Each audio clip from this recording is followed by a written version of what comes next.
Olá, paz e bem. Estamos aqui no Fé e Razão para mais uma pérola protestante. Fazia tempo que eu não fazia uma pérola. E eu adoro os protestantes porque eles são uma fábrica de pérolas, né? Você vai ali, garimpa e os caras, né?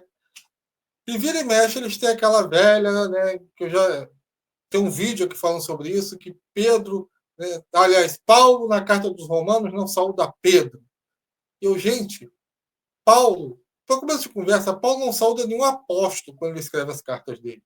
Pega a carta dos Efésios, né, que ele não saúda João, ele não tem essa saudação. E outra coisa, Paulo não saúda ninguém em Roma,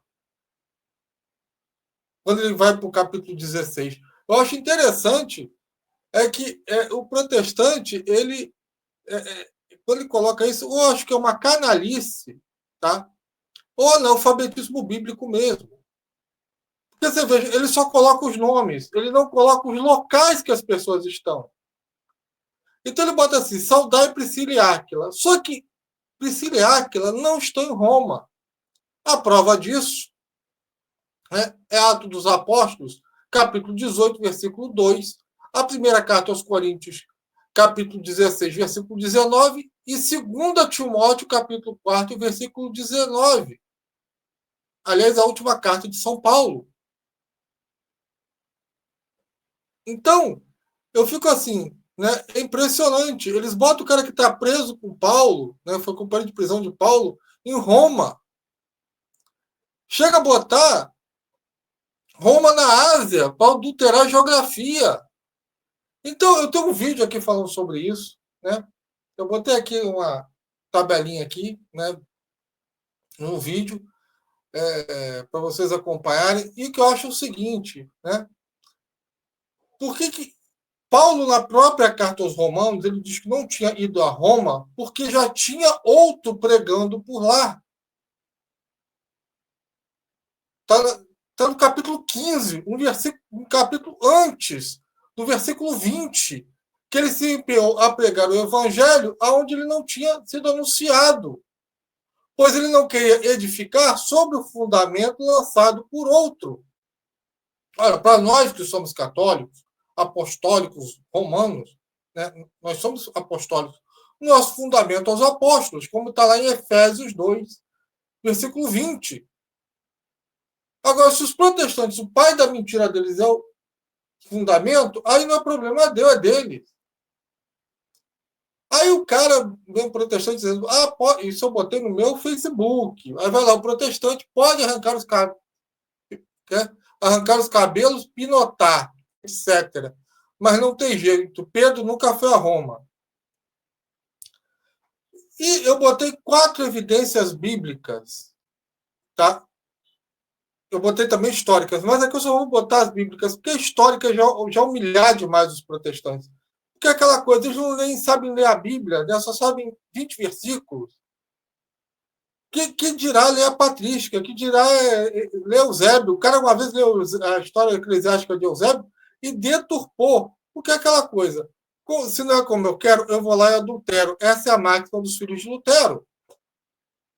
Então, a primeira evidência para mim é a primeira carta de Pedro. Tá? 5, versículo 13. A igreja escolhida de Babilônia saúda-vos, assim como também meu filho Marcos. Os protestantes associam Babilônia no livro do Apocalipse à Roma antiga, né? E, por extensão, ao papado. Mas quando convenientemente se trata de Pedro, eles negam tal evidência. Por quê? Porque é o que eu falei, o nosso fundamento católico é o quê? Apostólico. O deles é o pai da mentira. Eles não suportam a verdade. Porque para você ser protestante, você não precisa ter coerência. Você só precisa protestar, protestar e protestar. Né? A segunda evidência, né, para mim, né, bíblica, é o seguinte: Colossenses 4, versículo 10, né? Ao qual Paulo, na primeira prisão dele em Roma, ele diz que Marcos está com ele. Marcos, primo de Barnabé. A carta dos Colossenses foi escrita por volta do ano 60 e 62, na primeira prisão de Paulo a Roma. Eu não sei se os protestantes sabem, mas Paulo esteve preso em Roma mais de uma vez. Este mesmo Marcos é citado em Filemão, capítulo 1, versículo 24, quando Paulo está preso em Roma, entre 60 e 62. Marcos é citado novamente, né, só que agora ele não está em Roma. Né? Lá em 2 Timóteo, capítulo 4, versículo 11, é a última carta de São Paulo, que foi escrita em 64, 65. Eu acredito que tenha sido escrito em 67. Tá? E aí é que vem a evidência, para mim, bíblica. Porque a epístola, a primeira epístola de Pedro, foi escrita pelo apóstolo nos anos 62 e 64, no mesmo ano da carta aos Colossenses e de Filemão. E Marcos está com Pedro. Primeira carta de São Pedro, capítulo 5, versículo 13.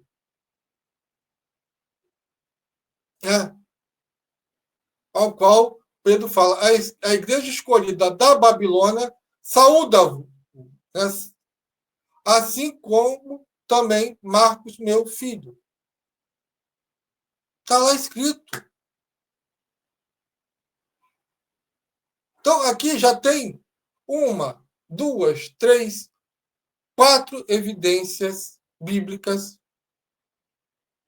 né, de Pedro em Roma. Bíblica, como eu falei. Né? Eu até botei um mapazinho para o protestante ver a distância, que é o absurdo que era. Né? Porque o protestante acha que tinha internet, tinha WhatsApp, eu não sei, a Vila Jato, que eu já vi até protestante dizendo que Salomão ele era neném porque ele não tinha jato nem helicóptero. Então, talvez isso caia na cabeça do protestante uma coisa dessa. Né? Assim como eu também vi um protestante dizendo, né, que a tradição apostólica diz, né, do ano 180, que recebeu dos apóstolos, né, pais da igreja, no ano 180, e receberam o batismo de criança. Aí o cara, onde é que isso estava na Bíblia? Eu falei, cara, é o ano 180. A Bíblia vem no ano 385. Mas beleza, anacronismo, né, história patrística é o que vai além do protestante, impressionante. Né? A terceira prova bíblica é Silvano. É Silvano quem escreve a carta de Pedro e a carta de Paulo. E Silvano se encontra aonde? Em Roma. Quer dizer, será que Silvano e Marcos foram para a Babilônia, né, lá no Eufrates, que é uma distância enorme, vocês viram aí no mapa, aí voltaram em Roma rapidamente, né, é uma coisa geográfica e fisicamente impossível eles estarem em dois lugares ao mesmo tempo. Mas na cabeça do protestante é. Então, essa é a minha terceira prova bíblica, é a presença de Silvano. Ele é que escreve a carta de Pedro, e posteriormente ele vai escrever a carta de Paulo. A quarta prova bíblica. São Pedro, na sua segunda carta, tá? Segunda carta de Pedro, ele cita a carta aos Romanos de Paulo. Aquela famosa passagem, né? Que é desses assuntos que Paulo fala, né? Nelas há algumas passagens difíceis de entender, cujo sentido os espíritos ignorantes ou pouco fortalecidos deturpam para sua própria ruína, como também o fazem com as demais escrituras. Olha que coisa incrível, né? São Pedro não podia ser mais profético nisso aí, né? quando no versículo 15, acima ele fala, né, que a longa paciência de nosso Senhor vos é salutar, como também vosso caríssimo irmão Paulo vos escreveu, com dons da sabedoria que lhe foi dado. E aí vem aquela parte, né, que os hereges, os protestantes, eles deturpam, né, as palavras de Paulo, assim como fazem com as demais escrituras. Porque se não é como eu quero, eu vou lá e adultero. Essa é a máquina dos filhos de Lutero. Está lá em Romanos 9, 22. Né? Em ter Deus para mostrar a sua ira e manifestar seu poder, suportando com muita paciência os objetos de ira preparados para a perdição. Né? Quer dizer, a paciência de Deus que eles estão falando, a longa paciência de Deus. Quer dizer, Paulo escreveu para os romanos e Pedro, em Roma, leram essa carta para Pedro. São 4 provas bíblicas. Né? E aí, né, o protestante, né, ele chegou, não, eu tenho a prova que Pedro não esteve em Roma, porque na segunda carta de Timóteo, capítulo 4, versículo 11, ao qual já citei aqui várias vezes, né, Paulo diz, né, que só Lucas estava com ele. Né? E ele ainda bota que Pedro não esteve em Roma no ano de 62 nem 63. Só que os eruditos, até protestantes, se é que eles não deturparam a data, dizem que a carta de Timóteo, a última de Paulo, foi escrita no ano 64. E por que Pedro não estava lá? Porque aqui falta, né, o que eu falo da tradição apostólica que complementa a Bíblia. Pedro já estava morto. Quando Paulo escreve a segunda carta de Timóteo, Pedro já estava morto. Porque onde ele fala, combati o bom combate, guardei a fé. Como é que ele queria que Pedro estivesse lá com Paulo? Né? Ah, não, foi 62, 63. A primeira prisão de. Não faz sentido. Historicamente, cronologicamente, botar essa data. Porque a segunda carta de morte é da segunda prisão de Paulo. Ao qual eu já falei, eu acredito que tenha sido até no ano 67. Mas os protestantes colocam no ano 64, tem católicos que colocam no ano 64, 65. Para mim, tanto fez como tanto faz. O fato é que Pedro já estava morto. E o cara achou que com esta revelação, ao qual já venho dando desde lá de trás, né, ele ia fechar as portas do Vaticano. Eu acho a autoestima protestante um negócio muito, muito legal. Então, ele é aquele cara que lê, ó, José não teve relações com Maria até que, olha, eu descobri isso, eu sou, né, nova descoberta protestante. Né? E aí o cara bota que eu me contradigo, né, já na terceira prova bíblica. Aí eu perguntei aonde, né? E o cara diz que o que eu fiz se chama teologia da concordância bíblica. Pega 2 versículos isolados para confirmar uma heresia. Eu não peguei 2 versículos isolados apenas. Eu peguei a cronologia da história de quando as cartas de Paulo foram escritas. Aonde? Quem estava? Aonde estava? Eu não peguei só 2 versículos, eu peguei vários versículos. Quem pegou um único versículo isolado para confirmar a heresia foi este senhor que me acusa. Aliás, ele disse, né? Lucas foi o primeiro historiador do cristianismo, escreveu o livro Atos durante quase 30 anos, relatando os Atos dos Apóstolos, e não disse uma linha de Pedro colocando os pés em Roma. Só que aqui é mais um erro protestante. Porque o Ato dos Apóstolos devia se chamar Atos de Paulo. Porque Lucas, simplesmente, ele foi o biógrafo de Paulo. Pega o que ele escreve de Paulo, ele começa no capítulo 9 e vai até o final. Atos dos Apóstolos, quais são os apóstolos que ele cita? O que aconteceu com Tomé? com Judas, Tadeu. Ele cita Pedro, porque Pedro é eminente, líder dos apóstolos. Não pode se citar a história da Igreja Católica sem Pedro. Mas o que ele fala é o quê? Ele é o biógrafo de Paulo e ainda digo o seguinte, que ele não cita na biografia a segunda prisão de Paulo e nem sua morte. Será que é por causa disso a gente vai negar que Paulo foi preso 2 vezes? Ou mais de uma vez em Roma? Não faz sentido. Por isso é que você não pode fazer essa teologia da concordância bíblica do nosso irmão. Você tem que ter a Bíblia como um todo, e não só 20 versículos, como fazem os protestantes. É uma pobreza intelectual fora de série. Né? Aí ele bota que Paulo, na carta aos Romanos, né, aí, né, ele já deturpa, já começa a adulteração bíblica. Né? Fiz questão de anunciar o evangelho aonde Cristo ainda não havia sido anunciado, a fim de não construir sobre alicerces que outro havia colocado. Né? Por que ele lê isso aqui e acha que não tinha ninguém pregando em Roma? Ele botou alicerces, tá? Mas a gente pode botar fundamento? Pode. Né? Beleza. Eu falei, gente do céu, já começa a adulteração bíblica na mente do cara.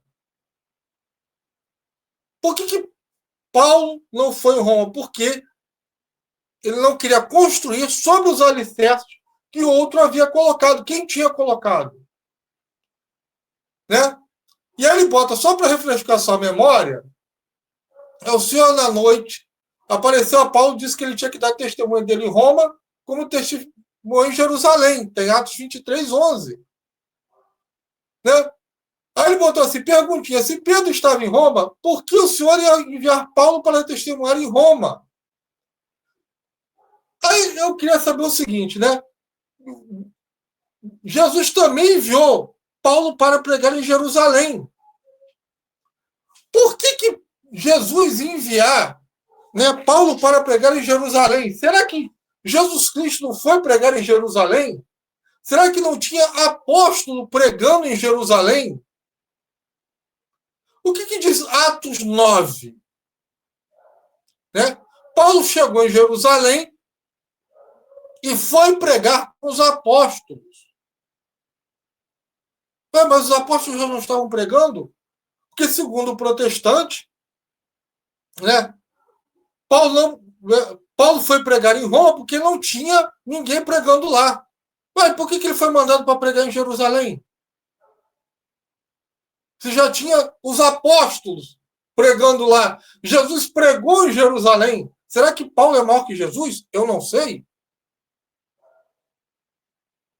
Ou será que na mentalidade protestante, outro pastor só pode pregar no local se tiver cachê? Eu também não sei. Eu sei que este argumento é completamente idiota. Não faz sentido. Onde é que está escrito que o apóstolo não pode pregar no mesmo local que o outro? Inclusive, Jesus mandou os apóstolos irem adiante dele nos locais que o próprio Jesus ia pregar depois. Mas é claro que eu sempre falo, o protestantismo é mais que Jesus Cristo. Né? Aí depois ele fala que Pedro aparece no concílio de, lá, de Jerusalém, né? E depois ele desaparece. Né? E aí ele volta a insistir que Paulo foi pregar onde o evangelho de Cristo havia sido anunciado. O texto não diz isso, gente. Olha o que o texto diz inteiro, senhor protestante. Me empenhei em anunciar o evangelho aonde não havia sido anunciado o nome de Cristo, pois não queria edificar sobre o fundamento lançado por outro. Fiz bem assim como está escrito, irão vê-la aquele aos quais ainda não tinha sido anunciado. Chegarão a conhecê-lo aqueles que dele ainda não tinham ouvido falar. Foi isso que muitas vezes me impediu de ir ter convosco, porque já tinha alguém pregando lá. O versículo 22 já arrebenta o seu argumento. Por que Paulo não foi em Roma? Porque já tinha alguém pregando lá. Isso é aula básica de português. Eu falo protestantismo, é uma religião que se combate com gramática. É impressionante. Não precisa nem mais de teologia. Uma simples aula de gramática acaba com o protestantismo. É fogo. Né? Aí começa a salada. Em 58, Paulo estava em Corinto, que escreveu as cartas aos Romanos, um verdadeiro tratado de cristologia, porque não havia no império ninguém que pudesse dar esse conhecimento, nem mesmo Pedro, só porque, né, Paulo escreveu, né, uma carta aos Romanos. Aí eu falei, cara, e por que ele diz, né, que tinha outro pregando lá na mesma carta aos Romanos? Ele não foi lá porque já tinha o fundamento de outro lá. Que é uma coisa que eu disse desde o começo do vídeo. Mas o cara não sabe ler. Isso de dizer que Paulo escreveu uma carta porque não tinha ninguém pregando por lá. Ora, Pedro escreve aos Gálatas e João escreve aos Efésios. Depois que Paulo esteve lá e escreveu cartas para lá. Então não faz sentido isso. Será que Paulo escreveu alguma coisa aos Efésios, aos Gálatas? Será que ele não pregou o evangelho corretamente? Para João ter que escrever a eles? Será que tem dois evangelhos de Jesus Cristo? Na cabeça do protestante deve haver dois, três, por isso que eles vivem em eterna divisão. Então isso é um erro tão grande, um absurdo tão ridículo, gente, que só pode partir do meio da cabeça protestante. Como eu falei, Paulo, em Atos 9, foi pregar em Jerusalém, junto com os apóstolos. Será que precisava do reforço paulino? Será que os apóstolos que conviveram com Jesus Cristo não transmitiram o evangelho? Será que o próprio Jesus Cristo não transmitiu a própria palavra dele? É muito estranho. Então, meu irmão e minha irmã, é isso que eu acho legal no protestantismo. Né? Eles acusam a gente de fazer as coisas que eles mesmos fazem. Ele é que pega, né, versículos isolados para confirmar uma heresia. Coisas absurdas. Ele não consegue ler um texto, ele não faz uma interpretação de texto. Ele deduz que porque Paulo escreve a carta aos Romanos, não tinha ninguém pregou lá.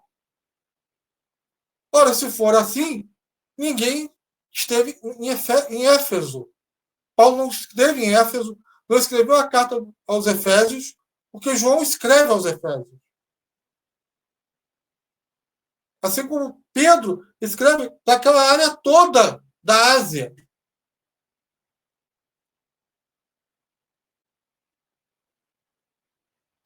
Mas essa é a teologia protestante. Né? A teologia da concordância bíblica, me amarrei no termo, tá? Que pega dois versículos isolados para confirmar uma heresia.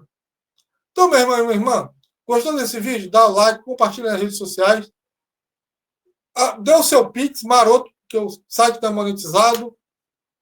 E quem, né, puder ajudar aí no Apoia-se. E tem o meu vídeo que eu falo, né, mais explicitamente aqui, né, que Paulo não escreve para ninguém, né, saúda ninguém, né, não escreve não, ele não saúda ninguém em Roma. Na verdade, ele manda saudar as pessoas que estão com ele quando ele escreve a carta aos Romanos. Era só o protestante ver onde está Priscila e Áquila, quando Paulo escreve a carta aos Romanos. Mas ele tem que estudar a Bíblia, tem que ser de versículos. E aí é deixar de ser protestante e se tornar católico. Né? Estudar história é abraçar o catolicismo e largar o satanismo, que é o protestantismo. Então, gente, paz e bem para todo mundo e até a próxima. Amém.